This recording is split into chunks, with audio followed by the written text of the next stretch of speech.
Hoka Tecton X. On parle de ces chaussures parce que week-end prochain, je vais courir le championnat de France 68 km et ça sera mon choix qui est une chaussure extraordinaire, je peux vous dire. Alors déjà, si vous me connaissez, je cours jamais avec le Hoka. C'est simplement ma deuxième chaussure dans le dernier, je sais pas, 5-6 ans. À l'époque, j'ai bien aimé le modèle Huaka qui est, je crois, conçu pour le triathlon à l'époque, qui avait, on peut dire, un drop assez faible, 2 mm pour un chausson assez large.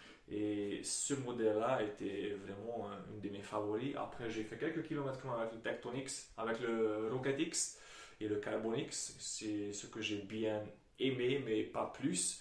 Et par contre, quand j'ai essayé le Zinal, où le chausson a changé, qui est maintenant, on peut dire, très très très confortable pour un pied large, mais en parlant de fit précision, je me suis dit, s'ils ont créé une chaussure qui peut aller pour tout le monde, on va voir une chaussure haute de gamme, trail aussi, qui peut aussi vraiment accueillir un pied large parce qu'en plus, comme j'ai lu pas mal d'avis, pas mal de témoignages, c'est fait un peu différemment, un peu trop large et il y a pas mal de, on peut dire, personnes qui se plaignent que ouais, je balade un peu dans les chaussures. C'est sûr que si on regarde le Speed Growth et autres modèles trail, les chaussures sont un peu serrées et c'est à cause de ça aussi que j'ai pas trop utilisé les chaussures Hoka parce que honnêtement ça fait un peu mal aux pieds, mal aux ongles, il y a un problème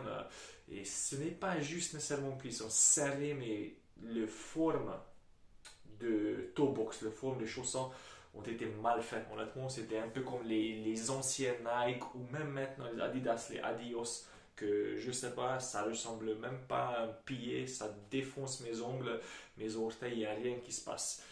Pas de T-Rex, les T-Rex sont bien faits, carré, mais ces deux modèles-là, je ne sais pas pourquoi, on parle juste quelques millimètres qui sont plus arrondis. J'ai aucun souci au niveau de pied. Pas de claque, pas d'ampoule, pas de problème, pas de frottement, nickel. Voilà, j'ai choisi le Tecton X. Alors il faut savoir que moi je cours un peu différemment que beaucoup de coureurs. Je reste toujours sur l'avant de pied, midi au pied. Même quand je suis fatigué, moi je ne peux pas courir sur le talon. Et j'essaie de courir avec une cadence relativement élevée tout le temps. Je me concentre toujours pour garder une bonne forme, pour ne pas détruire mes jambes, mes genoux. Et voilà, c'est pour ça que je dis que je ne cours jamais avec une chaussure aussi amortissante. Je ne parle pas nécessairement juste l'épaisseur, mais le type de mousse, la qualité de mousse, j'aime pas parce que s'il y a autant d'amorti, j'ai très souvent mal aux genoux. Et le plus on court sur une surface uniforme, le plus c'est accentué. Vous savez, si je prends un Clifton ou quelque même plus épais, mes genoux sont en vrac. Un, deux, trois sorties, surtout si on parle d'une session un peu plus rapide, fractionnée, 6 fois 1000 sur route, avec le Clifton par exemple, c'est un exemple que j'ai vécu, j'ai mal aux genoux, je préfère courir même avec ça qui tape bien comme j'aime sur la route et j'ai aucune souci. Voilà, pour ça j'ai hésité un peu, mais maintenant je confirme que ce n'est pas le cas grâce aux plaques de carbone. Ça veut dire qu'il y a deux couches de mousse qui sont mous, mais pour ne pas perdre la stabilité et en fait augmenter la stabilité, parce que la chaussure est, je peux vous dire, hyper stable.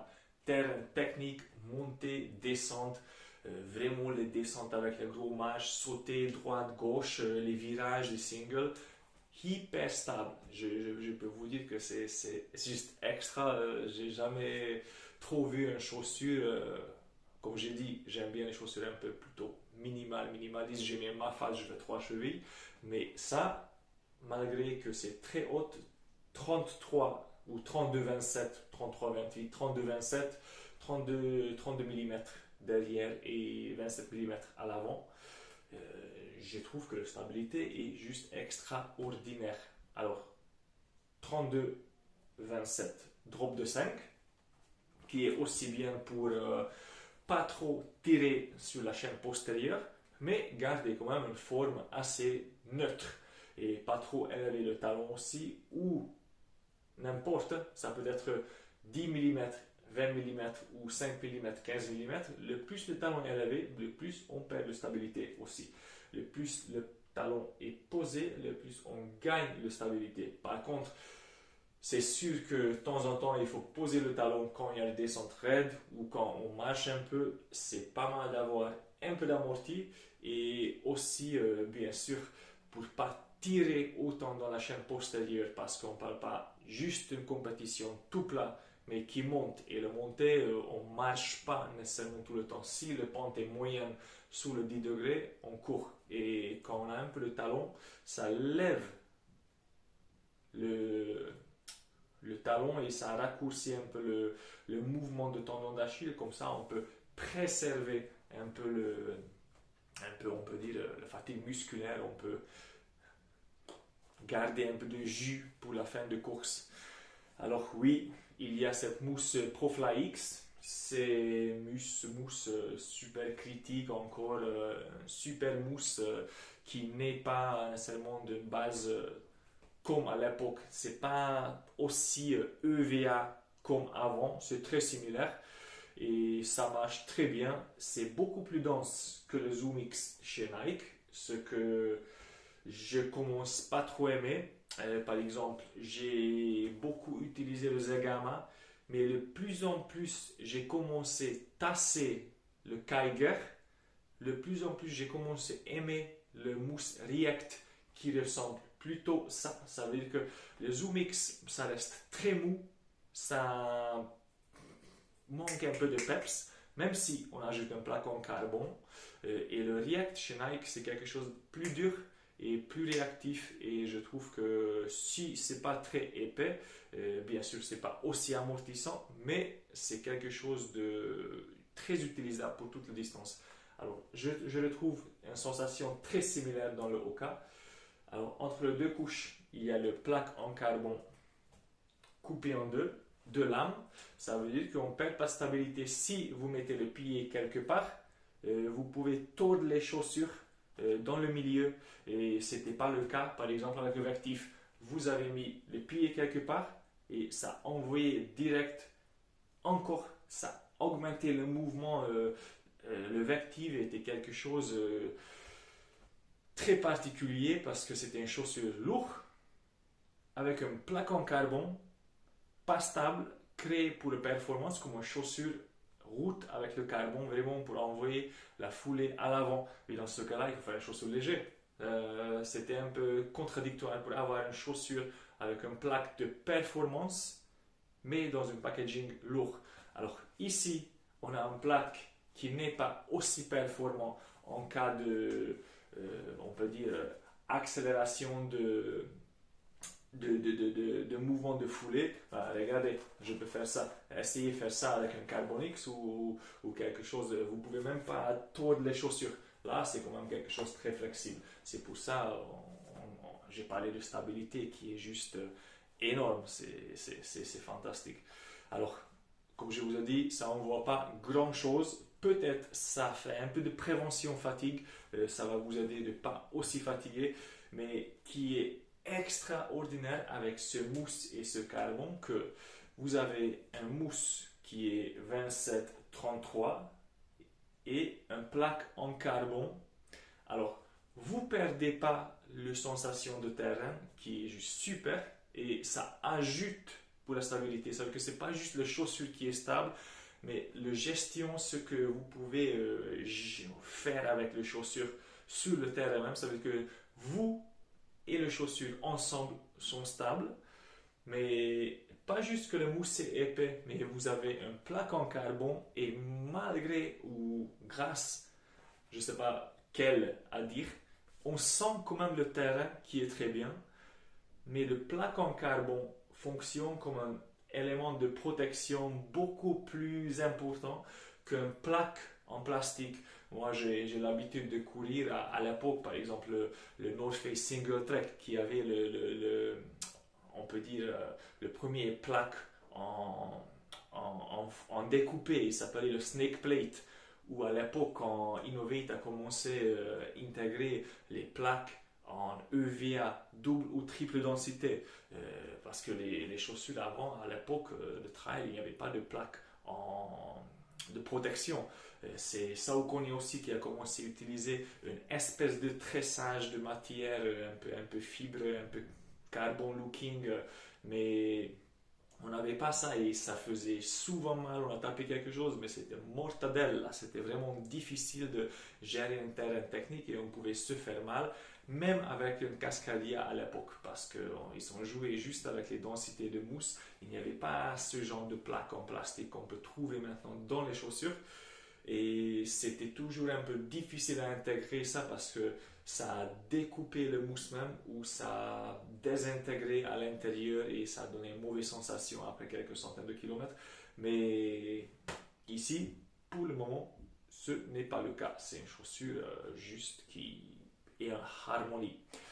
Alors, vous avez vu le terme sûrement sur le site Oka, Jacquard Mesh. C'est une style de textile très particulier et pas cheap. Ça justifie un peu le prix de chaussures par rapport aux des autres. Regardez comment ça marche, comment ça fonctionne la technologie Jacquard. C'est extraordinaire ce qu'on peut faire parce que vous voyez, il n'y a aucune overlay en plastique, ni thermocollage, ni rien. Il y a une seule couche. Il y a peut-être plusieurs couches, mais on ne peut pas sentir qu'il y a plusieurs couches. C'est ça qui est extraordinaire. Et il y a une seule mèche qui est juste fermée ici. Alors, la technologie Jacquard, c'est regarder une machine qui a vraiment beaucoup d'entrées. On peut mettre plusieurs fils partout et qui est bien qu'on peut choisir des fils différents, ce qu'on peut découper, changer, ajouter, mélanger. Ça veut dire que vous allez avoir un textile infini comme ça et peut-être le type de textile, le type de fil utilisé à partir d'ici, c'est complètement différent qu'avant. Vous pouvez utiliser par exemple de fils qui sont un peu plus élastiques, mélangés avec le fil qui sont un peu plus durables et peut-être quand on arrive ici vers l'âge, on va avoir un peu de durabilité, un peu de confort, un peu de mou. C'est vraiment un mélange ce qu'on on fait comme on veut. Et le style de tressage, regardez le tressage ici, par exemple, sur cet endroit il y a des pointes, est différent que ici où il y a des pointes un peu plus serrées, ou le parti qui est un peu plus foncé. C'est trois types de tressage et il n'y a pas de couture entre eux. C'est hallucinant ce qui est possible à faire maintenant avec cette technologie et c'est pour ça, en fait, dans ce cas-là, les chaussures a un peu de stretch quelque part, un peu de confort, un peu de résistance, un peu de durabilité. Peut-être ils ont créé même un autre type de tressage ici pour bien coller cette plaque, cette parpière. C'est juste, vous voyez, le chaussure est bien fait. Regardez le lassage, comme un chausson d'approche, une chaussure d'escalade, une chaussure d'approche. C'est lacé jusqu'en bas pour on peut dire un lassage de précision. Ça a l'air très bizarre pour peut-être beaucoup de monde, mais quand on a une chaussure large comme ça et on veut créer une sensation que ça passe pour tout le monde, qu'est-ce qu'on fait? Il y a beaucoup de monde qui dit une chaussure ne peut pas passer pour tout le monde, mais on peut créer quand même quelque chose, ça c'est au cas dit, on peut créer quelque chose qui est large, mais on peut fermer jusqu'en bas, il y a le lassage, comme ça on peut serrer parfaitement, réajuster, micro-ajuster. Il faut faire attention que le lacet reste bien plat, posé sur vos pieds Et comme ça, il n'y aura aucune souci. Et vous voyez, il y a trois endroits avec un trou classique. Et en haut, comme dans les chaussures de rando, il y a deux endroits où le lacet passe à l'intérieur d'une espèce de tunnel. Comme ça, c'est ça le parti, par exemple pour moi, qui coupe souvent. Où le chaussure passe dans l'œillette, ça coupe le tête de pied, cette os qui est sur la tête de pied, je ne sais pas comment ça s'appelle, le tête de voûte plantaire, cette os, c'est ça où souvent le lacet passe dans l'œillette et ça me déglingue souvent. Alors ici, c'est pas possible parce que les lacets passent dans cette œillette longue. Voilà, c'est juste ces petits détails qui font ces chaussures vraiment bien passées pour moi. Et j'ai fait pas encore beaucoup de kilomètres avec, mais le premier sortie était, je crois, 16 bornes. Après, direct, je me suis dit, excellent, j'ai fait 52 bornes il y a 4 ou 5 week-ends avec 1000 mètres de dénivelé, juste trottiner, 5,45, 5,50, 5,45, terrain pas très technique, endroit très caillouteux quand même de temps en temps, et juste faire des tours de 7 bornes dans le Valmasque qui est juste ici à côté sur la côte d'Azur. Et j'ai trouvé aucun souci. Ce week-end, j'ai fait 35 bornes avec 30 bornes avec 1005 de dénivelé sur un terrain très caillouteux dans l'Estérel, terrain pourri qui défonce tout, on peut dire. C'est une des plus dégueulasses que vous avez jamais vues chez nous dans l'Estérel. C'est comme le Pyrénées en basse altitude. En fait, à l'époque, si vous regardez l'histoire d'Europe, comment c'était le sud de la Corse avec l'Estérel était ensemble avec les Pyrénées. C'est vraiment le même genre de terrain, cette caillou rouge vraiment abrasive. Il y a des endroits où on ne voit même pas la terre, il n'y a que des cailloux. Et c'est vraiment un truc très, une espèce de volcanique. C'est horrible pour tout. Les choses, ça défonce les chaussures, les pieds, les articulations. Bref, excellent, excellent. L'une seul endroit où j'ai pas amené ces chaussures jusqu'à maintenant, c'est le vrai haute montagne. Euh, à mon avis, ça peut aller très bien pour les grands ultras, genre d'entrée des écrins, 4 massifs, Beldon, facile. Ce semelle pas très cramponné, mais c'est un Vibram Mega Grip. Ça me manque toujours un peu. On voit ça chez Nike, on voit ça maintenant chez plusieurs marques. Je crois même le nouveau Brooks. Catamount a sorti avec un vide ici.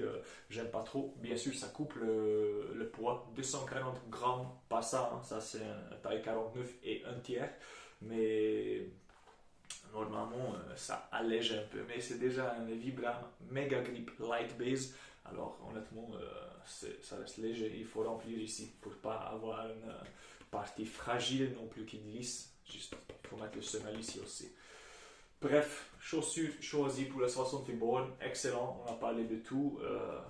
Bonne accroche, bon maintien de pied, ça passe nickel pour le pied-élage, surtout quand vous avez le gros pied. Il faut comprendre que souvent les chaussures n'existent pas jusqu'à 50, 52, 53.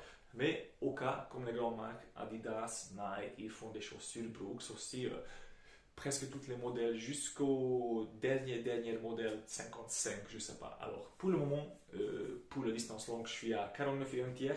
Distance courte, 5, 8, 10 bornes ou très technique, 48. Malheureusement, 48 2 tiers n'existe pas. Ça sera mon taille idéale de n'importe quelle chaussure. 48 2 tiers, mais 48 ça existe. Et ça c'est un 49 un tiers. Je lasse bien et extraordinaire. J'ai beaucoup de problèmes avec mes pieds, je trouve pas souvent des chaussures qui sont parfaites, toujours de faire de compromis, il y a toujours des soucis. Je joue beaucoup avec les chaussettes aussi, j'essaie tout, j'essaie Miko, Carpos, X-Bionic, j'essaie, je sais pas, Decathlon, j'essaie BV Sport, Compress Sport Ultra, j'essaie tout, j'achète, je perds pas d'argent, heureusement il y a Vinted, mais je trouve pas les chaussettes parfaites. Stance, je sais pas, 1000 miles, il y a 1 million de marques, j'ai tout essayé, je continue à tester. je vais choisir une chaussette de 10 balles de Decathlon parce que ça s'accroche à l'intérieur, ça chauffe pas le pied, j'ai pas d'ampoule, j'ai absolument pas de souci avec. Alors, une chaussure de 210 euros avec une chaussette de 10 euros et ça marche juste nickel, harmonie parfait. Voilà, merci pour votre attention. Chaussures excellent Oka Tecton X avec le ProFly X et j'espère que le modèle 2 qui va arriver normalement là en avril ne sera pas bousillé et complètement changé. Si c'était moi, parce que ce que j'ai entendu qu'ils vont essayer de changer un peu le chausson pour faire un peu plus fin, je suis d'accord. Il faut faire un peu plus, on peut dire, fin le chausson, mais pas comme le Speedgoat. Un bon intermédiaire, juste entre les deux. Pas comme le Zinal, pas comme ça, entre les deux. Juste faire, il faut faire entre les deux. Entre les deux. Ça sera juste extraordinaire. Ou peut-être garder le chausson et changer la façon le jacquard mèche est créé. Ça, c'est une mèche classique. Et le jacquard, on peut trouver sur celui-là et le Mafat Speed 4. Mais voilà, le Mafat Speed 4, c'est un peu mou, un peu plus lourd. Et je trouve que celui-là est beaucoup plus performant. Extra, merci.